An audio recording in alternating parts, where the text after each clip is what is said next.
Do you like dwarves? Do you like guns too? Have you ever wanted to isekai some dwarves into Starship Troopers but with mining and do it with friends as well?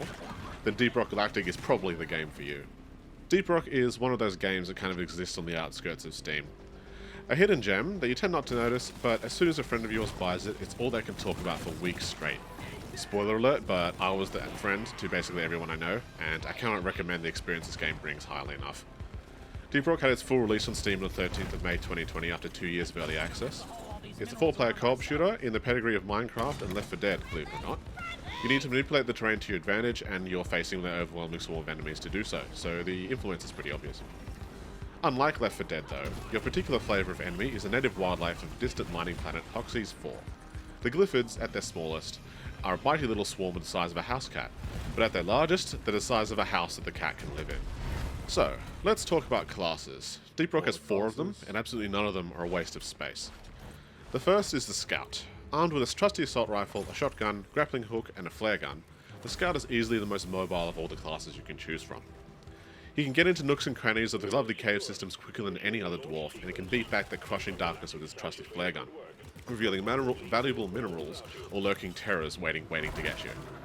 His standard grenade is an inhibitor field grenade or slow grenade, but I much prefer the cryo grenade to freeze everyone solid and break them afterwards. His best friend is the engineer, sporting a selection of close-range personal defense weapons, a grenade launcher, deployable sentry turret, and his incredibly useful platform gun.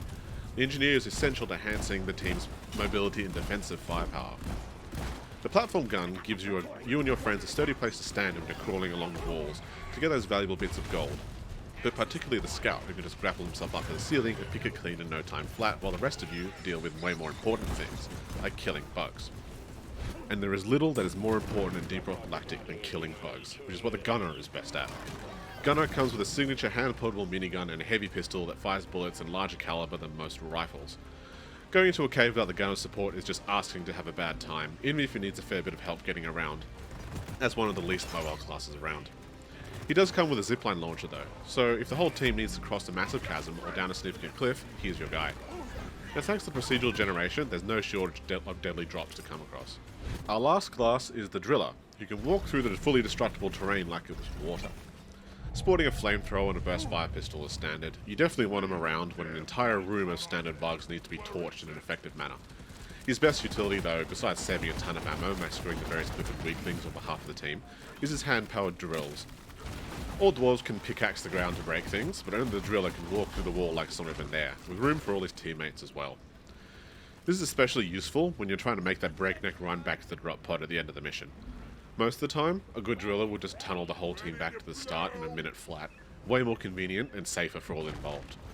If all that wasn't enough though, he carries the single most powerful grenade explosive of all the team in the form of his satchel charge, which is excellent at clearing large amounts of terrain and anything standing within it in a single go.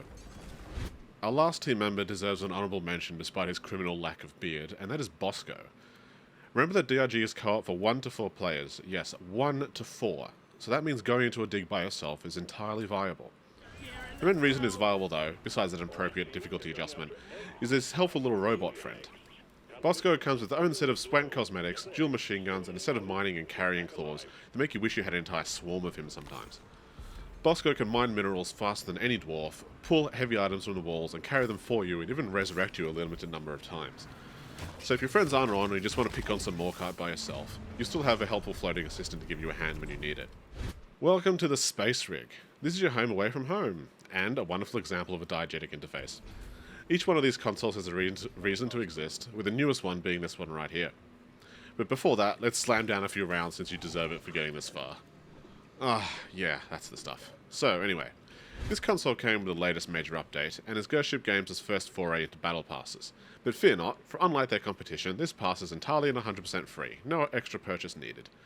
DRG does have its own share of cosmetic DLC and supporter packs though, so if you want to throw some extra money in exchange for some new shinies, I'd say this game is uniquely worth it. From this console in the middle though, this is where you choose the range of rotating mission types currently available. There's currently 8 mission types: mining expedition, egg hunt, on-site refining, salvage operation, point extraction, escort duty, elimination, and industrial sabotage. I won't go into the specifics of each mission for this video, but I feel the need to point out one in particular: escort mission. DRG has the honour of having the one escort mission across all video games that doesn't suck absolute green elven balls.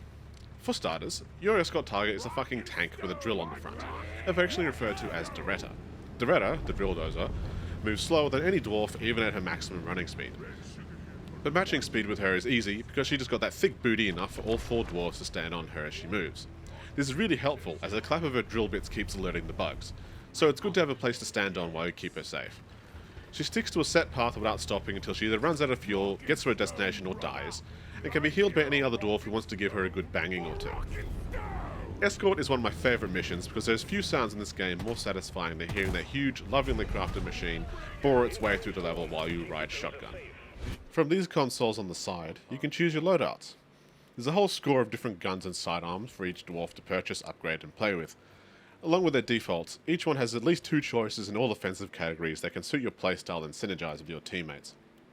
As an example, on my scout, I like to run a bonus that increases damage to frozen or burning targets. The prevalence of my own cryo grenades, or a driller flamethrower / cryo cannon, means I can give him a much appreciated hand when it comes to getting down some of the bigger enemies that he would need to expend an unreasonable amount of ammo to kill on his own. Right off to the side is your Bosco terminal. Not much on this one, but you can pimp out your little Bosco drone and customize his own upgrade tree to your tastes. Deep Rock is all about cosmetics for its longevity, so you've got a hefty cosmetic store with different gear for all your classes, all purchased through the cost of in-game credits and mining materials. Not all of them are available at this terminal though, which is why the next 2 exist. If you're short on cash or minerals, trade them here at the exchange terminal. This isn't a marketplace with other dwarves though, so don't expect an auction house style exchange here. In this case, you get to experience the wonders of the price-gouging fantasy cyberpunk dystopia Deep Rock Galactic operates in, and get thoroughly ripped off on both sides of the exchange. Really, don't use this terminal unless you have an excess of something and you prefer to have a moderate amount of something else in exchange. So, you've paid some rip-off price for a few Jada's gems to make up a shortfall. Chances are, I bet you did that so you can use this terminal here, the Forge. Those other cosmetics I talked about can be built here when you gathered what you call matrix cores from various sources of the game. Again, pay some cash and minerals, and from here you can walk away with one of the game's numerous weapon overclocks that can really spice things up, or one of the much more swanky cosmetic styles you can get outside of paying for DLC. This is the endgame. If you really want to test yourself and your team, you do a deep dive. 3 missions, one after the other, with shared resources. You never know what you're going to get thanks to the procedural generation, but you can be assured of fat rewards, matrix cores, showers of minerals, and probably the single coolest loading screen of the entire game. God, I love seeing the drop pod do its thing. Sounds so good. So, the most important thing. How does the game feel to play?